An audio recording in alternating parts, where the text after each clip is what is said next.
मेरठ के परीक्षितगढ़ थाना क्षेत्र के खजूरी गांव में 27 सितंबर को एक खेत में बिना सर का शव मिलने से हड़कंप मच गया।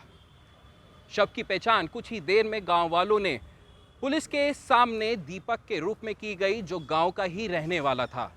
दीपक की हत्या का शक दूसरे समुदाय के लोगों पर जा रहा था। अब पुलिस के सामने चुनौती थी कि दीपक का एक तो सर बरामद किया जाए और आरोपियों को गिरफ्तार किया जाए। इसी बीच दीपक का बिना सर का ही अंतिम संस्कार कर दिया गया।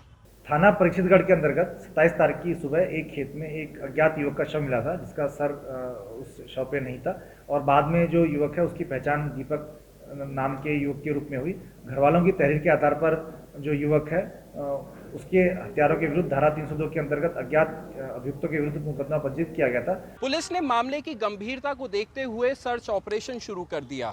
आरोपी को पकड़ना भी एक चुनौती थी और सर को ढूंढना भी। सर को ढूंढने के लिए 100 लोगों की टीम लगाई गई, जो सिर्फ और सिर्फ सर को ढूंढ रही थी।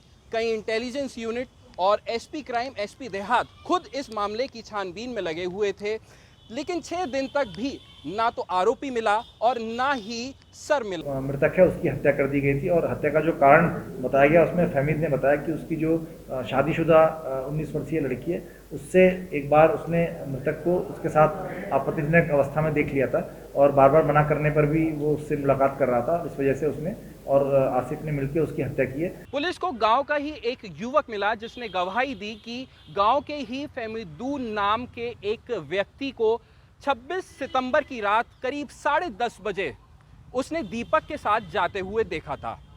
फहमीदू नट नाम के इस व्यक्ति को 6 दिन पहले ही पुलिस ने हिरासत में लिया हुआ था।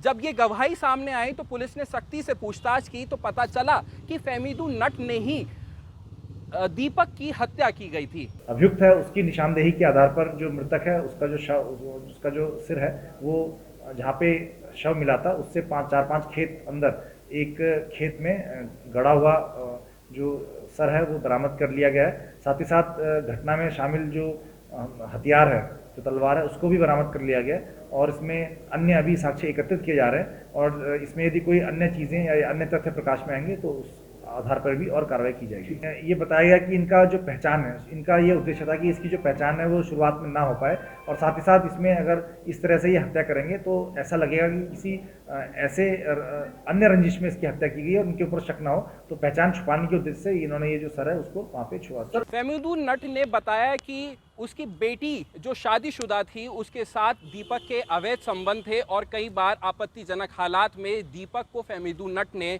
अपनी बेटी के साथ देख लिया था, जिसके बाद वो मौके की तलाश में था कि दीपक को किस तरीके से सबक सिखाया जाए। दीपक की हत्या करने का उसने योजना बनाई और अपने साथी आसिफ के साथ मिलकर दीपक को मौत के घाट उतार दिया और पहचान ना हो सके इसलिए दीपक का सर तन से जुदा कर दिया। पुलिस रिपोर्ट में ये भी पता चला है कि जो सर से तन जुदा किया गया है वो इसलिए किया गया क्योंकि जिस तरीके से देश के हालात चल रहे हैं तो उस पर फहमीदू नट पर शक ना जा सके, इसलिए इस पूरी घटना को अंजाम दिया गया। संतुष्ट नहीं है जी, गलत दिशा में जा रहे हैं वो तो, हमें तो उनकी बात समझ में आ नहीं रही। एक छोटे से एक बिलान के गड्ढे में उन्होंने सर बरामद करवा दिया, वो ताज़ी मिट्टी खुदी हुई है, 6-7 रोज के वो गड्ढे वहाँ उसे कांड को हुए हो गए और जी जहाँ उसकी वो सिर विहीन जो शव मिला था उससे जो है 50 या 100 मीटर की दूरी है उसकी, उसी खेत में। तो वहाँ जी रास्ते से 10 कदम की दूरी पे उसका वहाँ एक कट्टे में जो सर हमें रात को 12 बजे, यहाँ से 4 बजे ले गए, मतलब 12 बजे नहीं 4 बजे, और वो पहले काट कर रखा था। घटना क्या बहुत ही हृदय विदारक घटना है। हमारे पास भी कुछ शब्द नहीं बोलने के, मैं भी जंगल में गया था जहाँ पुलिस के द्वारा सुबह इसके दीपक के फादर को लेकर गई थी पुलिस। वो गड्ढा देखा।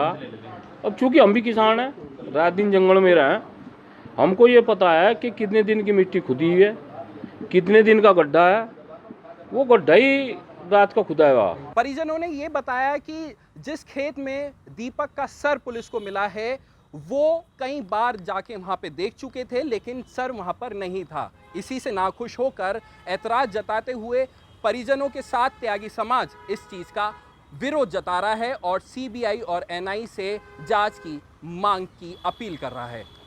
TV9 भारतवर्ष के लिए अनमोल शर्मा, मेरठ।